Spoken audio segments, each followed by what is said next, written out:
6 of the Filming Night podcast. For all things film and all things TV, this is the place to be. In today's episode, we're taking a deep dive into one of modern horror's most innovative and successful horror sequels, A Quiet Place Part 2.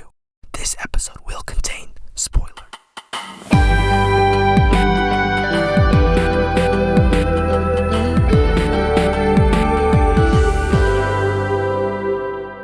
Now, before we talk about part 2, I need to start off by talking about the first movie because it is the one that started it all. A Quiet Place released April 6 of 2018 and grossed $350 million, making it the 8th highest grossing horror movie of all time. Horror movies are notoriously known for their low box office numbers. Unless you're a franchise like The Conjuring, Insidious, or part of the new It universe, you're not going to be smashing box office numbers with a horror movie. The good thing about most horror movies is they are highly profitable, since most are made for a very low budget and cover their costs 5 or 6 times over. It is very rare to see a new and original horror film be this successful at the box office.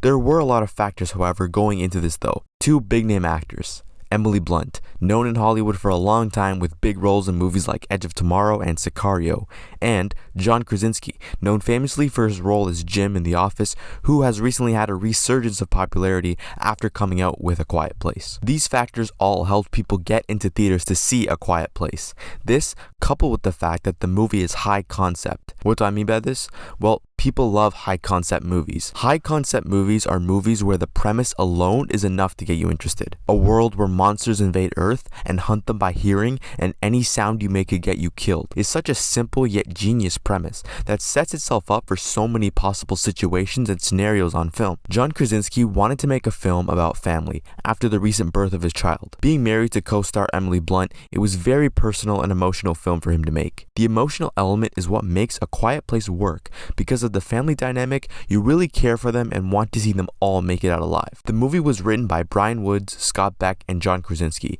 so the writing was split 3 ways. But John directed this movie and he starred in it. That takes massive effort and talent to be able to write, star, and direct a film. I have so much respect for John for doing this, and it truly serves as an inspiration to what hard work and dedication can get you, as this was clearly a project he had a lot of passion in. And the end result was fantastic. After the release of the first movie, John was done with the idea. He said he thinks of himself as an audience member first, and nobody wants a sequel to an original horror film. They don't want it to ruin the original, or not be as good, or be a retread, or disappoint the fans. The studio approached John and said they wanted to make a sequel, so John said that he would create a plan and outline the movie, but he didn't want to direct. So he would hand those plans off to another director. But while writing the outline for the movie, he realized he had to direct it.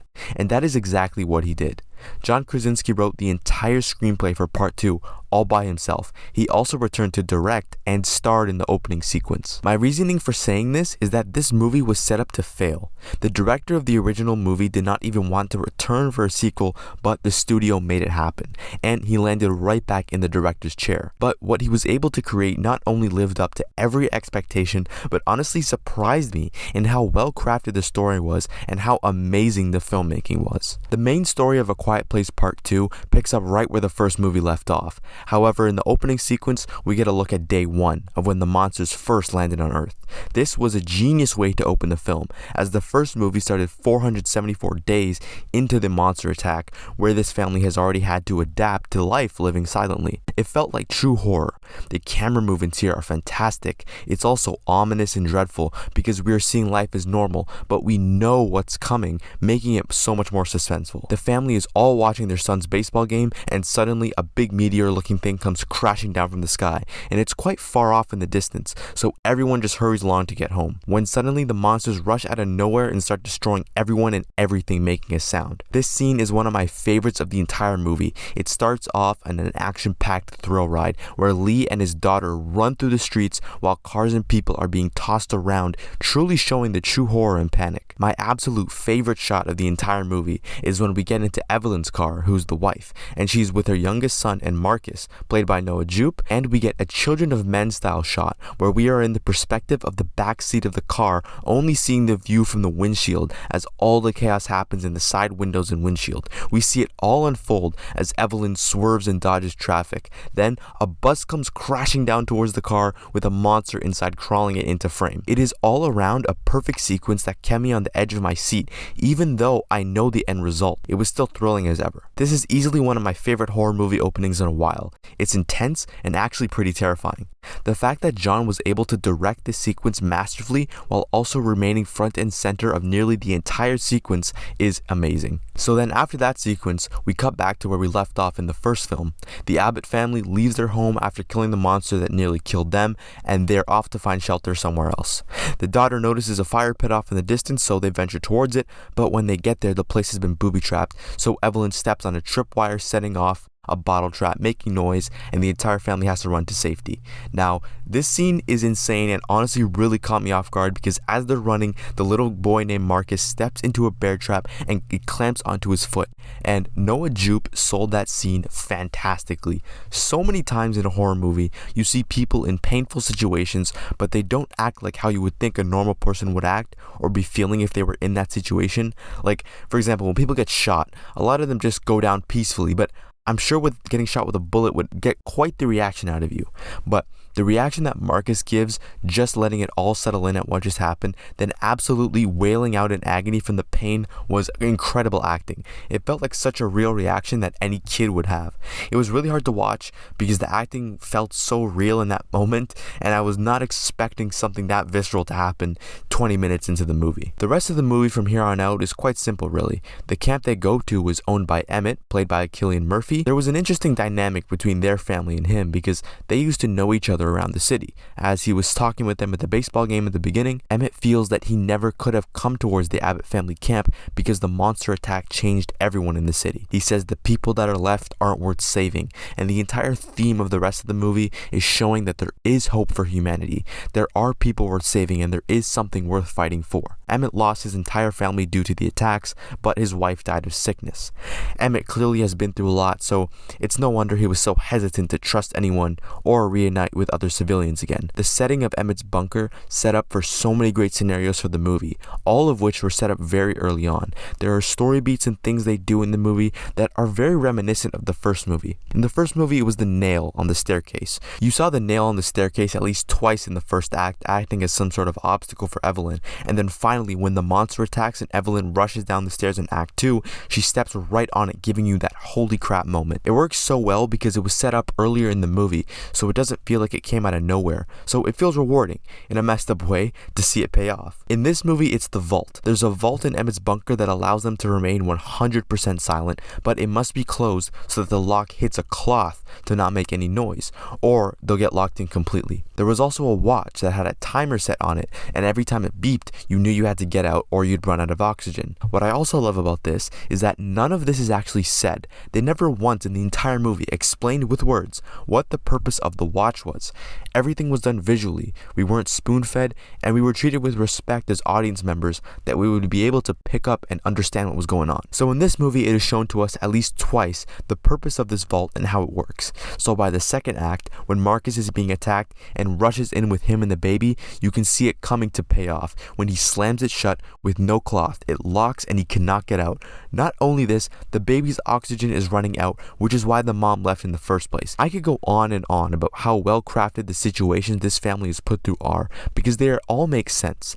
Every bad situation this family sees themselves in happens for a reason, either something they did or something we already knew was possible because it was set up earlier in the movie. While Marcus and Evelyn are chilling in the vault, Reagan, who is the daughter, and Emmett set off to find a place beyond the sea where they can seek shelter and find more people to work together with. This is obviously the main theme and the more important storyline to the plot, but also character-wise, because it gives Emmett the opportunity to see that there are people out there worth caring about and worth saving, and it gives Reagan the opportunity to fight for her family's survival. There are some great scenes between the two of them. They really work off each other well. One of the best sequences in the movie is the dock scene, where a group of diseased, weird-looking people all surround them and are about to what looks like try and kidnap the daughter, but Emmett creates a distraction and gets all the dudes killed. It's a really fantastic scene, not only for the dock moment, but because it's being paralleled with other intense moments, like Evelyn trying to get inside to save Marcus, and Marcus trying to save the baby and himself from dying of oxygen loss. It was very reminiscent of the bathtub scene from the original, where lots and lots of tension is building up very quickly, and then finally there's a big release and a big thrilling action scene takes place. This is all due to John Krasinski's amazing direction once again. Another scene I loved is when they arrive on the island and Emmett notices a boat has made it to shore with a monster inside, and he comes sprinting down the island screaming at everyone to get inside as the monster comes and starts killing everyone. It's very reminiscent of the opening scene, and all the monster attacks work so well for a certain reason. In A Quiet Place Part 1 and 2, there are never any moments we spend with just the monsters. There are no shots or moments where we just see the monster lurking around at night, or any shots of just the monster killing people. One of our main characters is always in frame whenever the monster is, and the character is the focal point of the scene rather than the monster. This helps keep the tension high, because you're more focused on the human getting out alive rather than the monster itself. It could have been very easy to have many shots of the big, scary, disgusting monster just towering over people and throwing cars around and whatnot, but John opts for a more grounded approach, and it works so well in my opinion and really sets it apart from other monster movies. The entire island and radio broadcast scene was also amazing in my opinion. A lot of people had an issue with the ending of this movie, and they say it ends too abruptly. Now, I'm not sure how I feel about this. Here I was thinking that after they got to the broadcast signal out, Emmett and Reagan were going to have to travel back to Emmett's bunker to bring the rest of the family to the island, but the movie ends right before any of that happens, and it ends at essentially the climax of the movie. Now, the entire movie has so much non-stop suspense and tension, so you really could say the movie has no falling action, but the conclusion we did get was powerful and moving. Having the kids step up to save the day was amazing. Especially seeing Marcus save his mother and brother was such a great moment, especially since he'd been sidelined the entire movie, not being able to do anything because of his injury. The ending that we did get was perfect in my opinion, and I was definitely expecting more, but when it ended, I wasn't mad or upset. I did want more, but I'm still fine with where they ended it, with the expectation that this is the second film in the trilogy. If there is no part 3, in hindsight, this ending may not work as well, but I still think on its own, it's a great ending. A little shorter than I would have liked, but absolutely the movie had already delivered on so many things as a sequel, and it's so rare for a movie to end and leave me wanting more. I would take a movie that ends like that any day. I would rather be left wanting more than waiting for the movie to end only to realize there's 20 more minutes left of the movie. And truly, if they are doing a part 3, then this is the perfect place to end the second movie. What the third movie would be about, I really have no idea, but I have faith in the team behind these films that they would deliver a satisfying conclusion. John Krasinski seems to not be on board to direct part 3 if it happens, given he didn't even want to do part 2, so I could see him not being involved with part 3 whatsoever. It really is a shame though. Even if it did take a little longer to come out, I would rather have it made by John again, because he knows what makes this world work. It's the human characters and the interactions they all have, and their developments over the course of these two movies has shown that John wanted to tell an emotional family story disguised as a horror thriller. A new director may not be all that bad though. After directing 2 movies in 3 years, it could definitely be exhausting, and a challenge to keep things fresh and interesting. So, having a new set of eyes on the project could yield a great benefit. If anything, I just hope John is at least involved in the writing process so the story is similarly in line to what we have gotten so far. Last thing we need is the big studios getting involved, and the next movie is the opposite of what we love these 2 movies for, and the focus becomes too much on the monsters rather than the human characters. Some more technical details that I love about this movie. It was filmed on 35mm film, and the entire movie looks insanely beautiful. It's so refreshing to see a modern horror movie shot on film. It easily works to the movie's advantage as well, because there's nothing truly comparable to that 35mm look. The soundtrack once again is fantastic. Marco Beltrami killed it once again, using renditions of music from the first movie and improving on them to deliver a heart-pounding score that adds to the tension of every scene. John Krasinski has easily become an inspiration of mine after these 2 films. Just seeing his behind-the-scenes work on the film, as well as interviews he's done after the fact, shows he truly cares about his craft, and he has a great passion for it, and he truly cares about this film as a whole. Seeing how adamant he was on waiting until theaters could reopen safely for everyone to enjoy his film, and wanted to get everyone back in the theater together. was such a genuine thing that he did. He could have easily thrown this out on streaming during the pandemic or released it early like Nolan did with Tenet, but he played the long game and waited it out. I wish all the best for John, and I 100% will be supporting any future projects he's a part of. And I hope A Quiet Place Part 2 smashes horror box office records. With the success of A Quiet Place Part 1 and 2, I really hope this inspires more horror directors to take risks and follow up with their passions. I wouldn't necessarily call these movies scary whatsoever, but they do technically fall under the horror genre. But horror directors could learn a lesson or two about characterization in their films. Not every horror movie has to have its focus on the horror. Focus on the human characters, the ones your audience can relate to and latch onto.